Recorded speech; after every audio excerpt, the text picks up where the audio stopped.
Hello, and thanks everyone again for joining me on another making of video. This time we have a song that I remember having heard for uh, a dozen years already, though I have never really rehearsed it myself. So I think this is a very good time for all of us to get to know this beautiful song. As always, I will start by sharing with you how I learned about this song, the first place that I heard it, and also I like to share with you a recording of, if I have the recording of that time that I had the chance of listening to it for the first time. That's what I usually do. And this time we are going to have two versions, in fact. Because I heard it from two different tenors, let's start first talking about the version that I heard from Luis Maria Bilbao. I have mentioned in previous videos also having heard of Luis Maria Bilbao.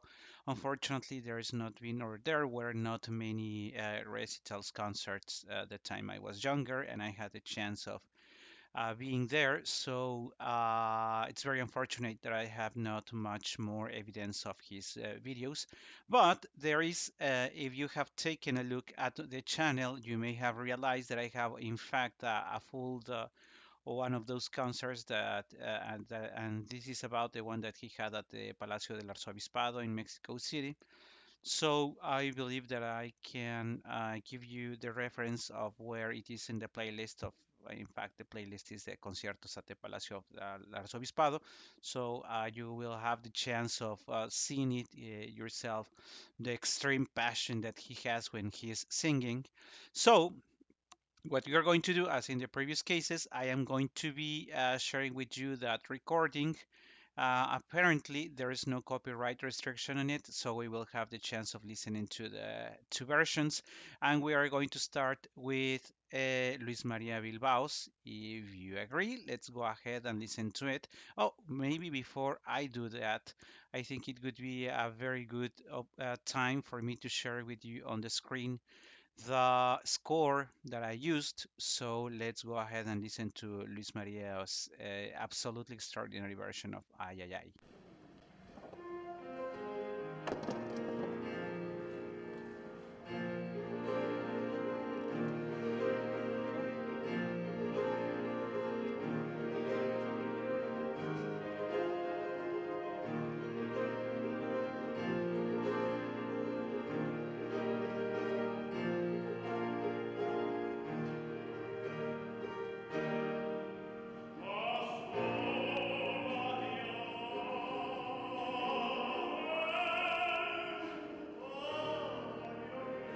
Yeah, of course, there's missing the Asómate a la ventana, ay, ay, ay. The words in this score are a little different. I try not to interrupt anymore.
And I don't want to give any excuse, but you fully realize the same way I did that that the lyrics in my score do not match to what he actually sang in the first part of the song, and that I should mention that the same happened to me.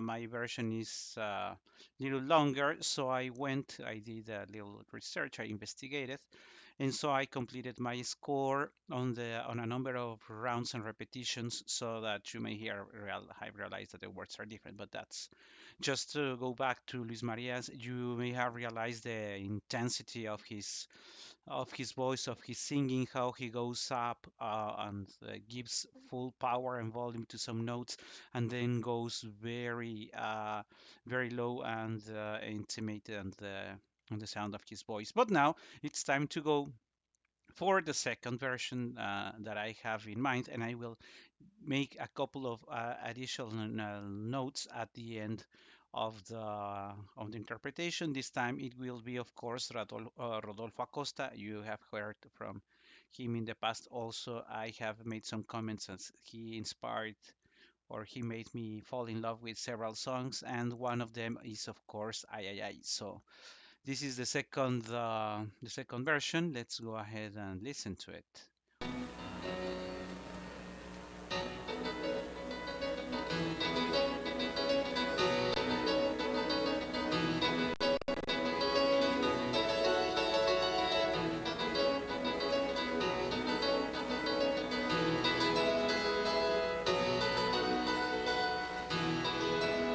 It will also start with a sonata.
And as you realize, it was also the same case as for Rodolfo Acosta's interpretation of the song, that he uses different words, or at least different to what I have in my score. And as I was also sharing with you earlier, it's the same case in the version that I sang. So in my printed copy of the score, I already have captured all the words that I wanted to put together. Of course, or unfortunately, I am not able to share it with you as in the past time because my handwriting is horrible, and the quality of the camera, even if it could be the external camera, is not very good, so it would look even worse. So to not make more confusion around that, and I also said that I was going to share something about Rodolfo Acosta's interpretation, or the all the times that I have heard him sing this one, because I would say that I have heard him sing it maybe at least 5 times. He always does the same thing, and that is that after the yeah yeah yeah yeah yeah. If you noticed, well, you noticed in the recording that his voice seemed to fade away, but in fact it was not fading. I mean, he was not going to pianissimo or filando the note. He was in fact like leaving the stage. That's something that he liked to do. He was on stage in front of the piano singing to the audience all the time. But by the end, when he said ah cha cha, he used to keep the ah note, and then he walked away from the stage behind the curtains. And it has a very, even though it is a very simple action, it has a very interesting effect for the people who attended the concert. I remember that everybody clapped very loud after seeing him keep the note and leaving the stage with his ay ay ay. Even if I wanted to do so, there is no way I could anyone could observe it. That's what I did. So let's go now to a short, if not analysis, at least review of the words. When he and the way they start, asómate a la ventana, yayay, it's in fact, if you go to the notes that I have on the actual postcard of it, that's the way many people know the song's name. Remember that people not only, well, meaning the opera, but also for many songs, the name of the song is usually the first words that the singer sings, and it is in the fact the first things that most of singers have for the song is asómate a la ventana, ay, ay, ay, asómate a la ventana, and so that's how many people know this song. And let me make a couple of comments. Of course, as you notice, the piano accompaniment almost follows all the notes and the music, the distribution of the that we can see here on this score. However, the one that I have here, and maybe I should devote also a couple of minutes to talk about the accompaniment that I found, even though it is not the one that adheres the most to the printed or this score that I have, it is one that I liked a lot. I also invited you to go and visit that website because there are many interesting materials that have been put there. I also remember having left a comment on the description of the postcard that the piano is so lovely here that even you can take my or the voice completely out and just listen to the piano accompaniment and you will have the words in there. I mean the notes play the words to perfection. So that's why I kept that one instead of going and searching for one that matched more the spirit and the distribution in this score. I went for an accompaniment that I liked more. So all my notes and changes, I had to keep them in the printed score and doing the best to have a good memory to remember what changes I actually made. So with all that being said, that means that the score does not match the accompaniment in a hmm, I would say maybe in a 60 or 70%. All those changes I have to made it not improvised but studied, and that's why you would find that, as I was just saying, the score doesn't match. But let's go to to the spirit or how I think it should have been sung. And before we leave Rodolfo Acosta's interpretation, I would like to say that it feels like the song was written for his voice. His voice is just perfect for this song, or the song is just perfect for his voice. Well, okay, so there is always Singers like to keep high notes, and when there is not a high note and they can reach it, they usually go for it. So that is the case for all the. I'm not sure how we call it in English. I'm just pointing at this symbol here because I only know the word in Spanish and I don't want to translate it wrongly and confuse you even further. So as I don't remember how we call it in English, I'm just pointing out at this notation on the score. So if you know a little music how to read the scores, you realize what I am talking about. So, uh, well, people or singers like to add the high notes usually here. So when you do that, you go to Si alguna vez sento, instead of saying to, to, you to, pecho, ay, ay, ay, you go even higher. And that's why you want, and it is not only because you want to show off, it is also because if you don't do some of those changes, either changing a little the speed, making one note little shorter or little longer, and if you keep as many repetitions as I did in the final version of it, it starts to feel monotonous. That's why it's also sometimes what I also found advisable to either add higher notes, either make some of them shorter, even start a little ahead, or even starting a little later, or as I was just saying, doing a little more changes on the dynamics of the song, because else it would have sound a little too monotonous. And now, this time going back to what would be the spirit that one should sing it. I'm not. I will tell you what I saw. Of course, we heard Luis Maria Bilbao's full voice intention, even if he went very low and pianissimo in a couple of parts. But his version is very intense. All the time is very intense. Even if you sing pianissimo, you can also have lot of intensity in the pianissimo, and that is also because of the personality of Luis Maria's.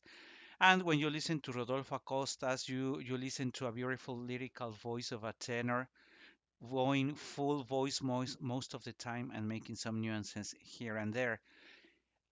My perspective is that the song needs to be, the interpretation must be more, hmm, I will say delicate and suffering.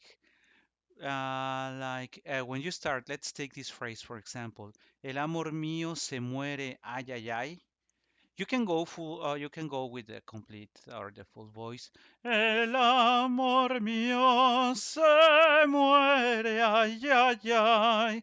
But you can also make it more like suffering because you're still waiting for that lady to look through the window, right?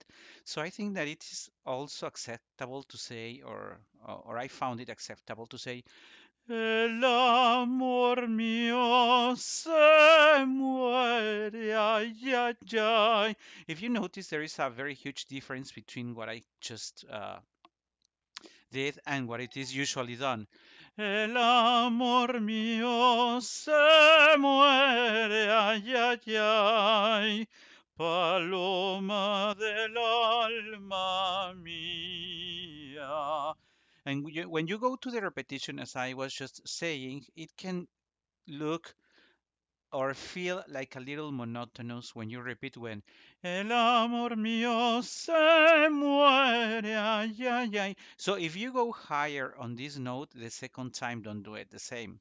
If you go El amor mío se muere, ay, ay, ay, maybe when you go back to the same phrase, little ahead on the song, you can do it and say El amor mío se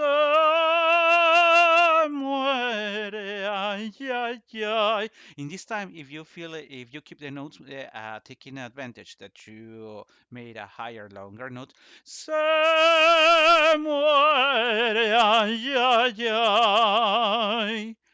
It would be a different effect that when you El amor mío se muere, ay, ay, ay. You see, I kept it shorter and with less intensity in the voice, so that when you repeat El amor mío se muere, ay, ay, ay, you notice that you are going for a higher note and a longer note, which more strength on the voice.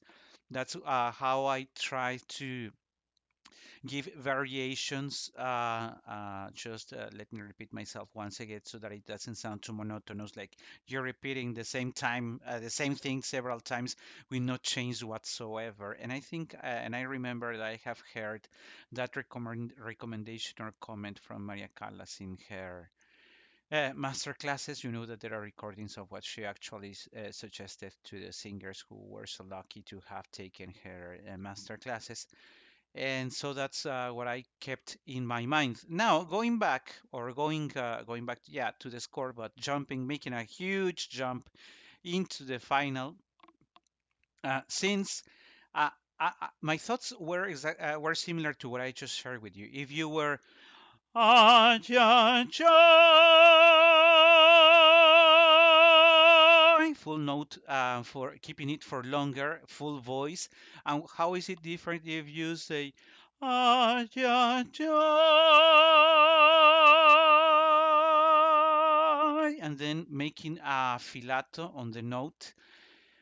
Hmm, both feel very different. If you, I believe that maybe if you have sung this song full voiced most of the time, it makes more sense if you keep the final note like yeah, yeah. Of course, keeping more or being more careful on the actual sound of each of the notes. I'm just making it very quickly to illustrate. But if you do it differently, ah, ja, ja, it feels like your voice is fading or maybe like fainting. And from my perspective, wrapping up the song with a filatura is or sounds more effective if you have been careful enough in making all that variations and playing with the dynamics of the song. Because if you have realized this score ni- uh, doesn't have any notations on the pianissimos, the fortissimos, the accelerando. There are not filaturas anywhere, so it is a pretty a plain score. So it's up to the singer to decide on when and how he wants to add some, I will call effects, how he wants to add effects to make this song even more meaningful. You all may also have realized on the postcard that the first part that I chose to sing it like very sad, like I have been waiting for so long for this lady to take to look through the window, and it's been so long that I have waited here that I am very sad. That's why you will realize that the very first notes in the very first part of the song, I sang it like very sadly, like with a deep, suffering heart. And then it tends to go livelier, as I just was sharing with you just earlier, because I think that you have to add some variations with it, especially when you repeat the song or the phrases in the song a couple of times. Well, those are my thoughts, and since this video is already over the 20 minutes, that's where I'm going to leave it. I would have loved to share with you more on my thoughts on the words and how, the way one has to address it, but I didn't want to lose the opportunity of sharing with you both Rodolfo's and Luis Maria's renditions of the song. Not to compare, but just to realize on how different the versions can be from one singer to the other. I hope you have enjoyed this song and this video, and hope to see you some other time soon. Thanks, and